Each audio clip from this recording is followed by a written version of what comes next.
parler, mesdames et messieurs, de notre sujet de ce soir, les répercussions de la guerre sur la région et surtout sur l'Égypte. On a le plaisir d'accueillir au studio l'ambassadeur Atay Abounaga, qui est ancien assistant adjoint des Affaires étrangères. Bonsoir. Comment allez-vous? Bienvenue au studio. Merci bien de m'avoir avec vous. Merci. Alors, avant de commencer, on va voir ensemble un reportage sur le sujet. La guerre au Moyen-Orient accélère la récomposition des alliances internationales, révélant les divisions au sein de l'Union européenne et mettant en lumière les intérêts stratégiques de grandes puissances comme la Russie et la Chine dans un contexte de rivalité croissante sur la scène mondiale. Voyons ensemble.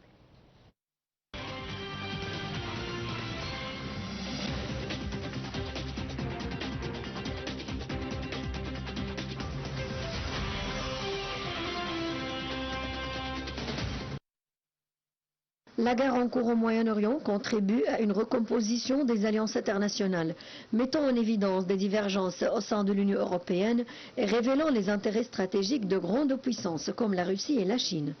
Au sein de l'Union européenne, les positions restent partagées. Certains pays soutiennent fermement leurs partenaires traditionnels et appellent à une réponse politique et sécuritaire plus ferme, tandis que d'autres privilégient une approche diplomatique visant à réduire l'escalade et à éviter un élargissement du conflit. De leur côté, la Russie et la Chine adoptent une position appelant au cessez-le-feu et à la désescalade, tout en cherchant à renforcer leur influence diplomatique sur la scène internationale. Moscou critique l'approche occidentale dans la gestion de la crise, tandis que Pékin insiste sur la nécessité de solutions politiques et du respect du droit international. Dans ce contexte, la guerre actuelle ne se limite pas à un affrontement régional, mais reflète également une compétition stratégique plus large entre les grandes puissances susceptibles de redessiner l'équilibre des forces au niveau international.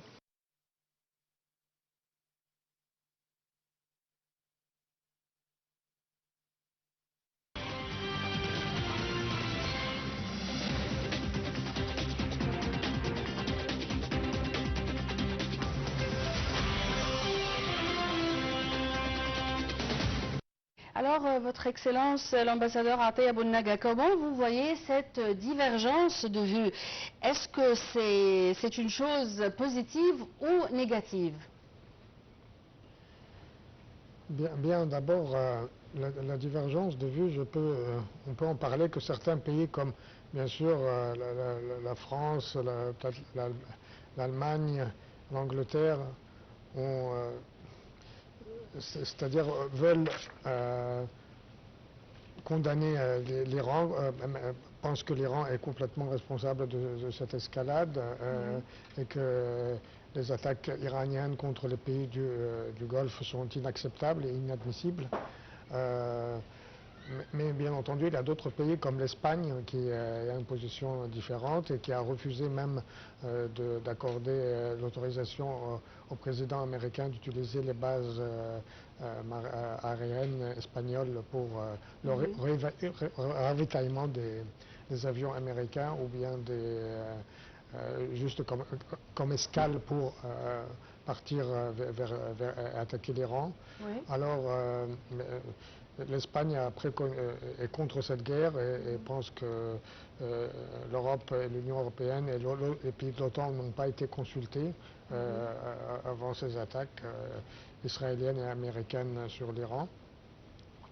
Les autres pays, je pense que sont dans une position un peu critique parce que le problème c'est que il y a eu des attaques à Chypre, et Chypre est un pays est membre de l'OTAN, et l'OTAN, il y a des accords entre les pays de l'OTAN que si un pays est attaqué, les autres pays doivent venir en aide. Alors c'est un peu critique. Et on a vu aussi que le courant ne passe pas très bien entre le Premier ministre britannique Keir Starmer et le président américain Donald Trump.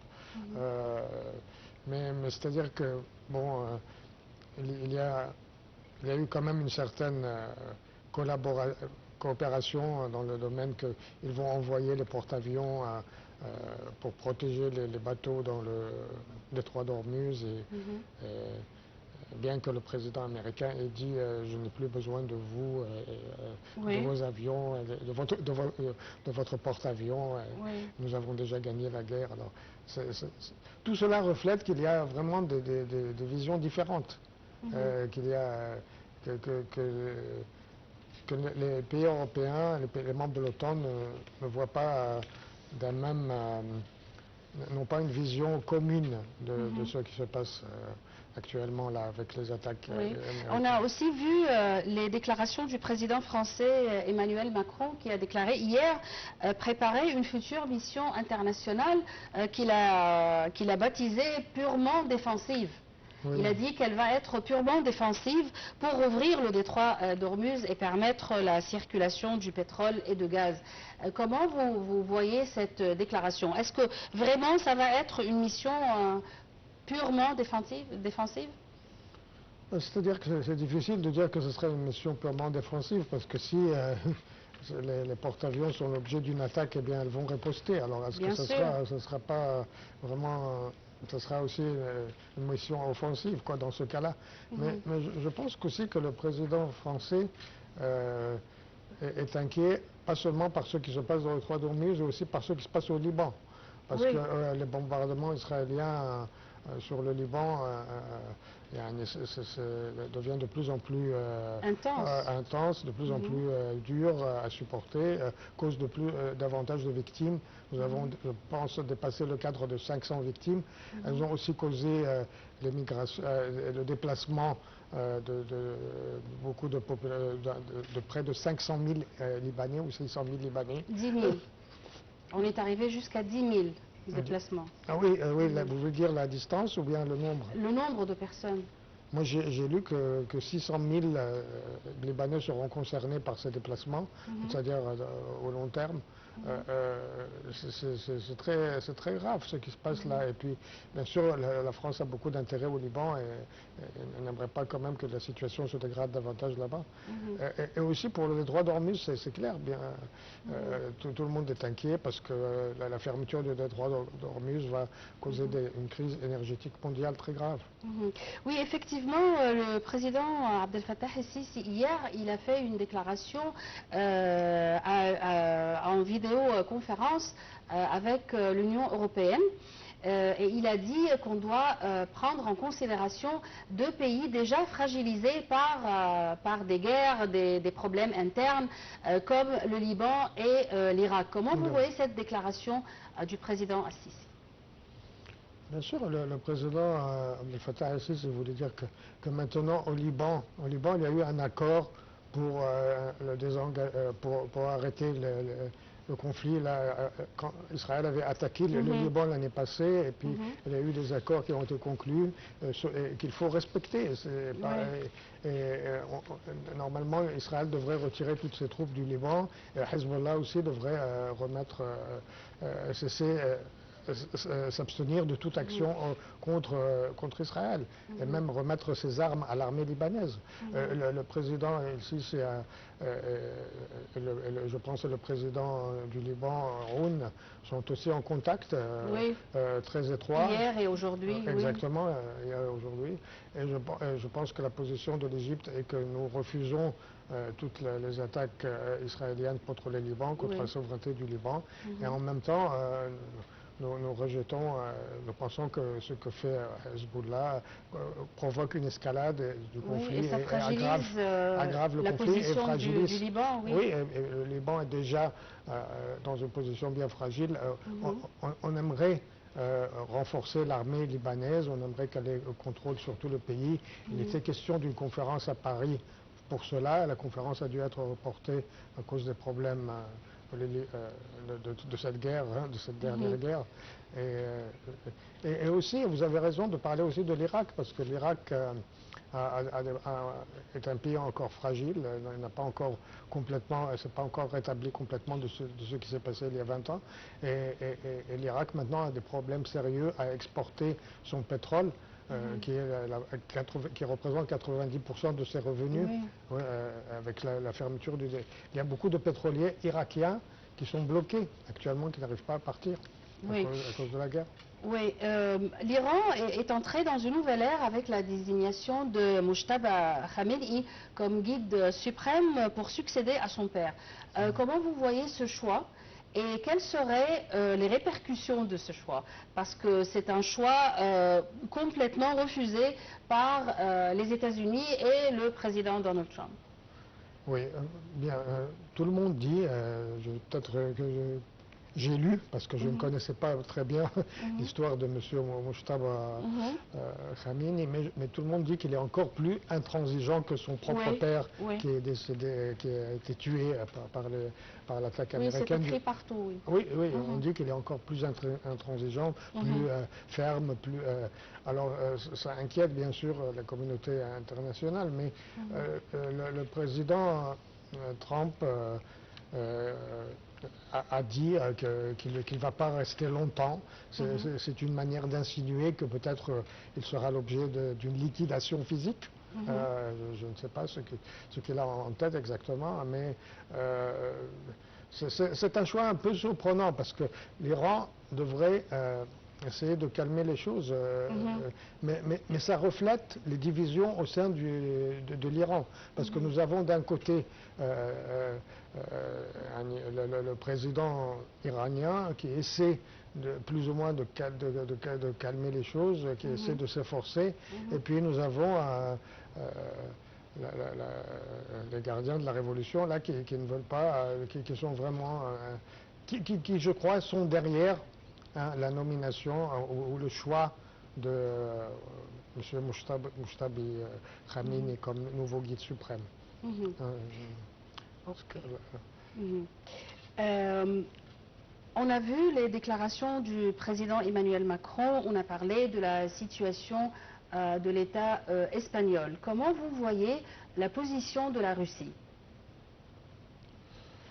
Bien, la Russie, elle a dit qu'elle condamnait les attaques américaines et israéliennes contre l'Iran, et que l'approche qui a été adoptée par les États-Unis et Israël et maintenant par les pays de l'Union européenne, et, enfin par les pays de l'OTAN, est erronée, que ce n'est pas de cette manière qu'on doit régler le problème.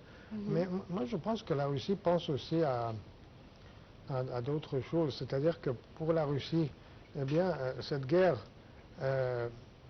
peut-être qu'elle pourra avoir indirectement un effet positif pour la Russie, dans le sens que on parle très discrètement maintenant de la levée des sanctions contre la Russie, parce qu'on dit que beaucoup de pays maintenant n'arrivent plus à obtenir leur stock de pétrole, et qu'il est temps maintenant de penser que d'avoir recours au pétrole russe. Oui, de l'importer. Alors l'embargo sur le pétrole russe va peut-être être levé graduellement. Ça commence toujours comme ça, on parle, on évoque une idée et puis ensuite les choses se débloquent. Et puis peut-être aussi que pour la Russie, eh bien, cette guerre, elle fait oublier un peu ce qui se passe en Ukraine. C'est-à-dire maintenant on parle plus de la guerre entre la Russie et l'Ukraine, on parle de ce qui se passe au Proche-Orient, c'est-à-dire en Iran et dans les pays du Golfe et au Liban. Mais bien sûr aussi la Russie voit que l'Occident il continue à adopter deux poids deux mesures, la politique de deux poids deux mesures. Elle est claire dans ce qui se passe aujourd'hui. Et quels sont les impacts potentiels de l'escalade sur les relations entre l'Égypte et ses partenaires régionaux, que ce soit les pays arabes, que ce soit l'Europe, la Russie, la Chine?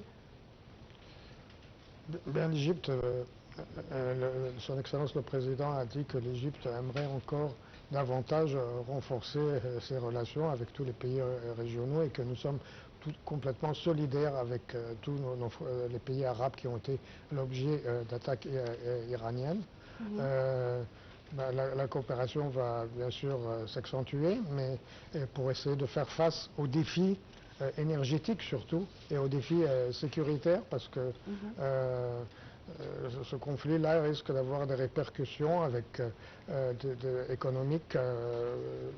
Les Égyptiens qui travaillent dans les pays du Golfe, est-ce que certains vont être repatriés? Est-ce que déjà le canal de Suez, la navigation au canal de Suez a été affectée. Elle sera affectée davantage avec la fermeture du détroit d'Ormuz.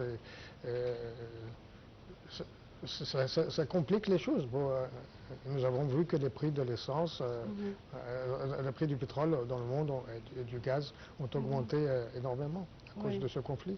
Et cela va avoir des répercussions sur tous les pays de la région, y compris l'Égypte. Bien sûr.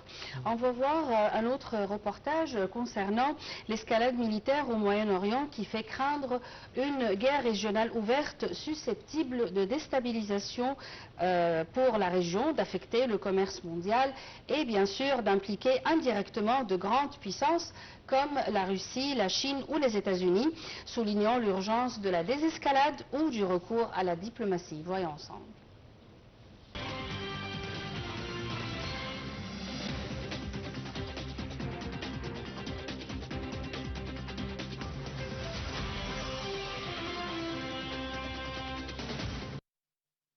L'escalade militaire actuelle au Moyen-Orient fait craindre le risque d'une guerre régionale ouverte, dont les répercussions pourraient dépasser largement les frontières du conflit actuel. Une extension des hostilités pourrait impliquer plusieurs acteurs régionaux et internationaux, transformant une confrontation limitée en crise sécuritaire majeure. Une telle évolution menacerait directement la stabilité de la région, notamment dans des zones stratégiques comme le détroit d'Ormuz, par lequel transite une part importante du commerce mondial du pétrole. Toute perturbation dans cette zone pourrait provoquer une forte hausse des prix de l'énergie et accentuer les tensions sur l'économie mondiale. Par ailleurs, l'élargissement du conflit risquerait d'entraîner l'implication indirecte de grandes puissances telles que la Russie, la Chine ou encore les États-Unis, ce qui compliquerait davantage toute tentative de médiation. Face à ces risques, de nombreux acteurs internationaux appellent à la désescalade et à la reprise des efforts diplomatiques afin d'éviter que la crise ne se transforme en confrontation régionale aux conséquences politiques, économiques et humanitaires majeures.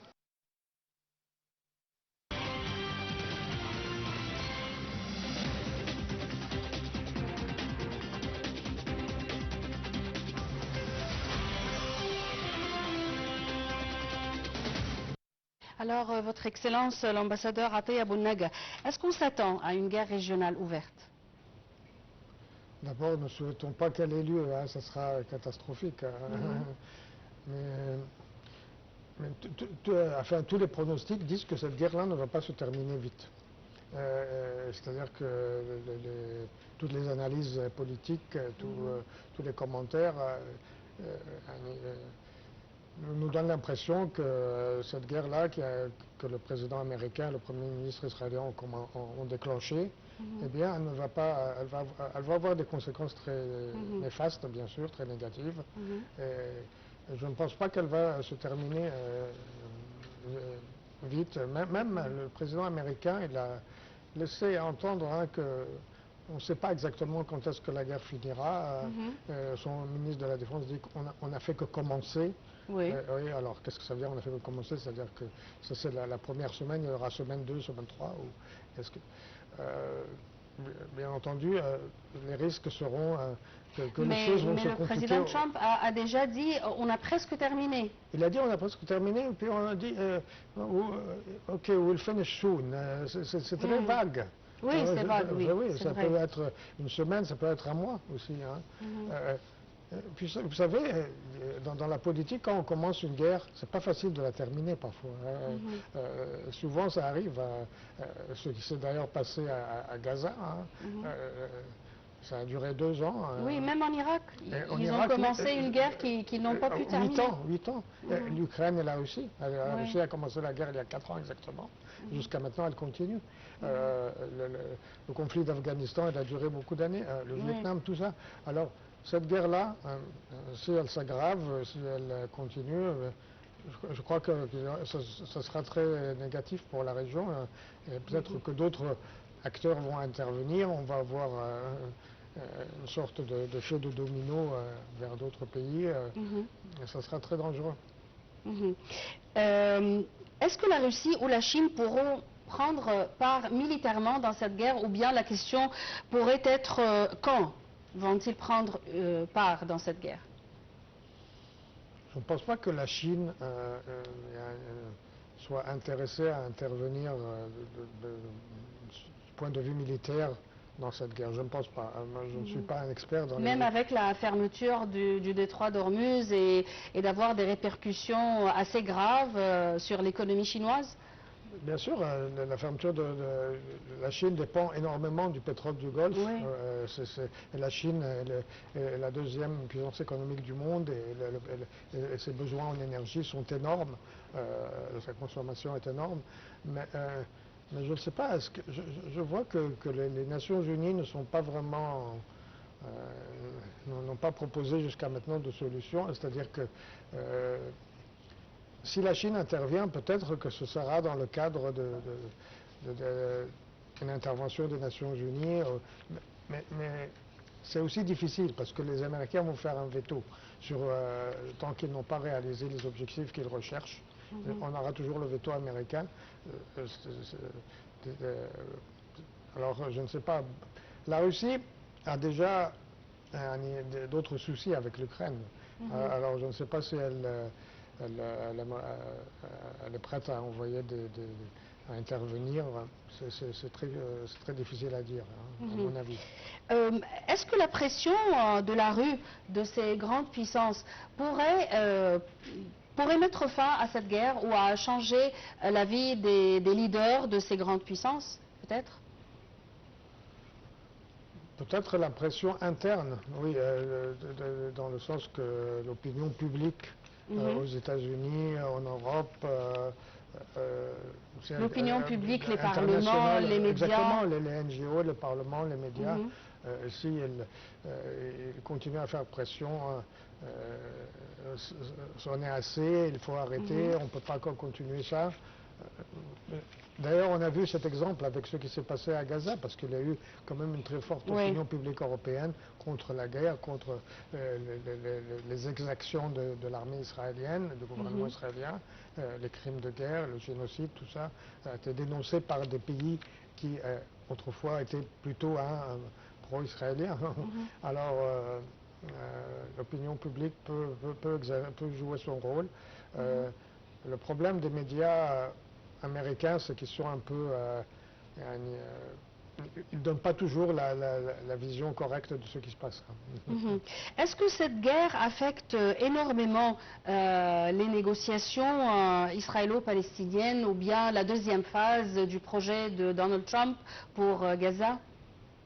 Oui, bien sûr, parce que ce n'est plus dans l'agenda, ça ne représente plus une priorité. Exactement. Ce n'est plus une priorité, ce n'est plus, on n'évoque même pas ça dans les médias, on laisse les choses comme ça se dégrader. C'est vraiment très regrettable ce qui se passe là. Et puis Israël n'a pas tenu ses engagements. Le Hamas, il a remis les corps de toutes les personnes qui ont été décédées et tout ça. Israël, normalement, il faut qu'il retire ses troupes. Et il n'y a pas de pression américaine dans ce sens-là. Oui. Si on revient au Liban, à ce stade, qui peut mettre des pressions sur Hezbollah pour que Hezbollah remette ses armes au gouvernement libanais? Pour le Hezbollah, bien entendu, Hezbollah, on sait que c'est un agent de l'Iran. Oui. Oui, c'est un bras de l'Iran. Oui. Alors c'est seulement c'est surtout les Iraniens qui doivent faire ça.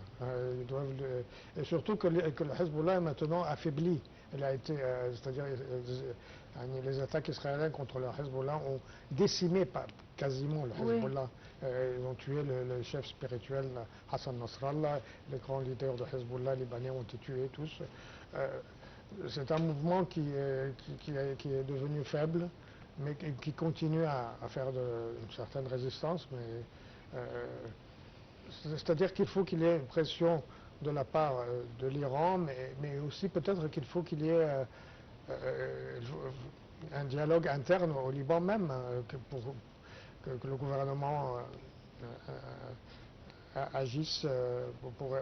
Le président libanais, le premier ministre libanais ont déclaré plusieurs fois qu'ils ont sommé le Hezbollah d'arrêter ses attaques contre Israël parce que ça a des effets négatifs sur le Liban. Mais on va voir. Comment l'Égypte peut-elle contribuer à la désescalade et à la résolution du conflit? L'Égypte continue ses contacts diplomatiques intenses. Oui. Nous avons vu le président Abdel Fattah el-Sisi a tenu plusieurs réunions en vidéoconférence avec les leaders de nombreux pays, y compris, je crois, la Grèce dernièrement, la France, les leaders arabes, il est en contact permanent avec eux. Le ministre des Affaires étrangères aussi, oui. Continue ses contacts, il essaie de voir comment on peut travailler avec même les Américains pour essayer de calmer les choses. Ça va prendre peut-être du temps, mais l'Égypte ne va jamais renoncer à ses efforts diplomatiques afin de désamorcer la situation et d'arrêter cette guerre vraiment très subversive. Le président Sisi a plusieurs fois appelé à construire une armée arabe conjointe. Est-ce qu'on peut maintenant avoir recours à cette solution? Elle doit être étudiée. C'est une solution c'est une option importante.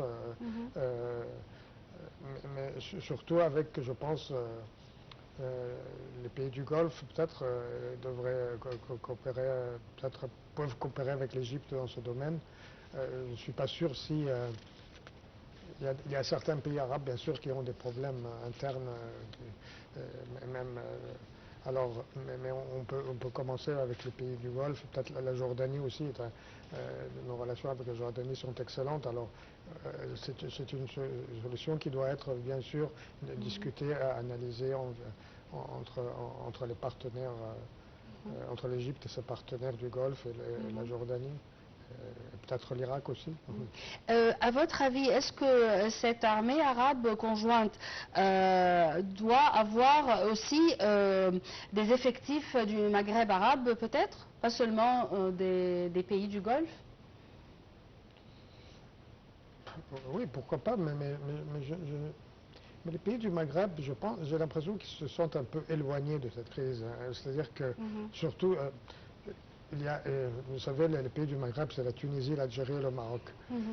L'Algérie est un grand producteur de pétrole. Alors, maintenant... ils ne sont pas trop affectés par le conflit du détroit d'Ormuz et de cette guerre. Ils peuvent continuer à exporter leur pétrole, ils peuvent continuer à exporter leur gaz. Ils ont du gaz naturel aussi en Algérie.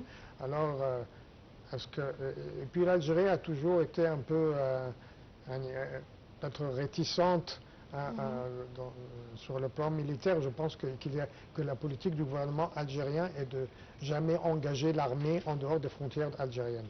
Ça, c'est une règle. Oui. Mais ils peuvent contribuer dans des missions de Nations Unies, dans des missions de maintien de la paix et tout ça. Mais le problème, c'est que cette guerre, vous voyez, ce n'est pas une guerre entre une armée et une autre. C'est vraiment un pays qui attaque, deux pays qui attaquent par des avions un autre pays. Alors, c'est un peu un scénario difficile, très compliqué. Avant de continuer notre interview, on va voir un troisième reportage concernant la guerre au Moyen-Orient qui menace l'économie mondiale avec une hausse des prix de l'énergie, des perturbations des chaînes d'approvisionnement et un risque accru d'inflation, tandis que les grandes économies surveillent de près l'impact potentiel sur la croissance et les marchés internationaux. Voyons ensemble.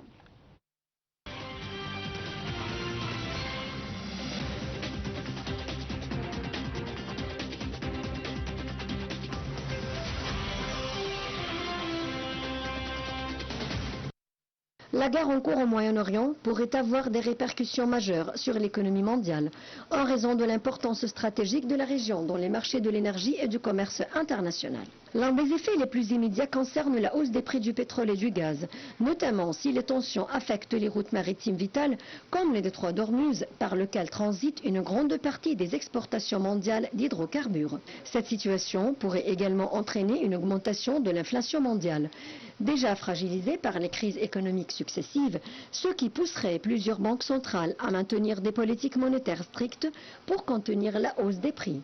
Par ailleurs, l'instabilité géopolitique risque de perturber les chaînes d'approvisionnement internationales, d'affecter les marchés financiers et de ralentir la croissance économique dans de nombreuses régions du monde, notamment en Europe et en Asie. Dans ce contexte, plusieurs institutions économiques internationales mettent en garde contre un ralentissement de la croissance mondiale si le conflit venait à se prolonger ou à s'étendre à d'autres pays de la région.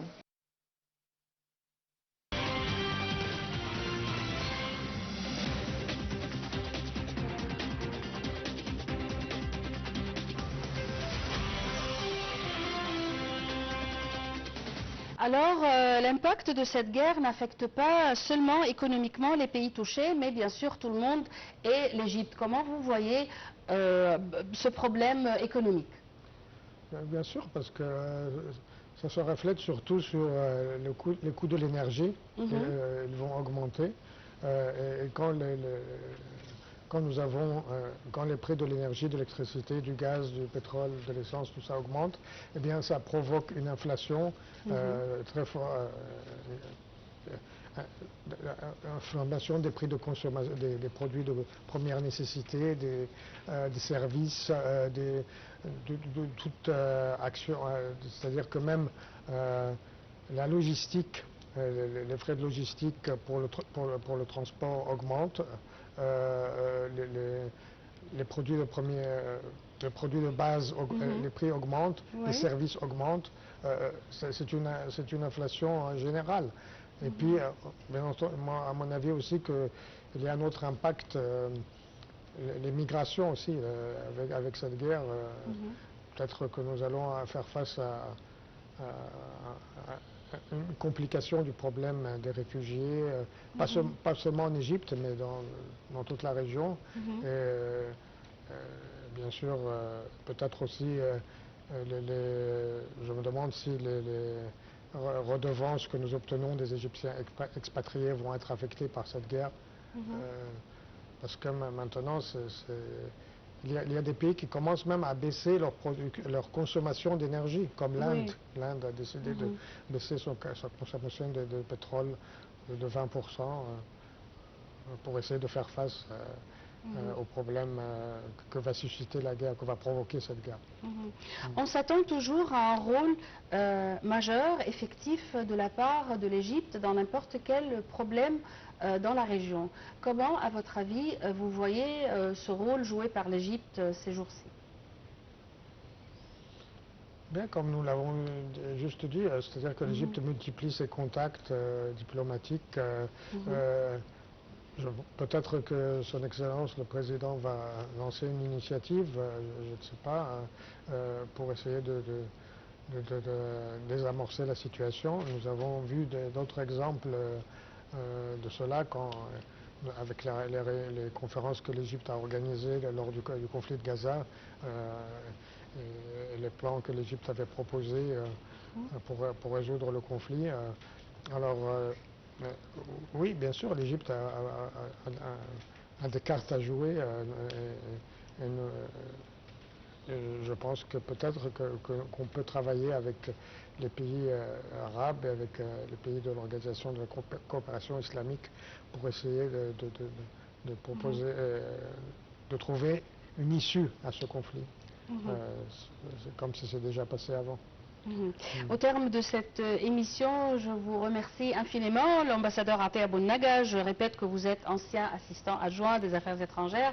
Merci d'être avec nous ce soir. Merci, mesdames et messieurs, pour votre attention. C'était un débat en direct sur NAL TV International.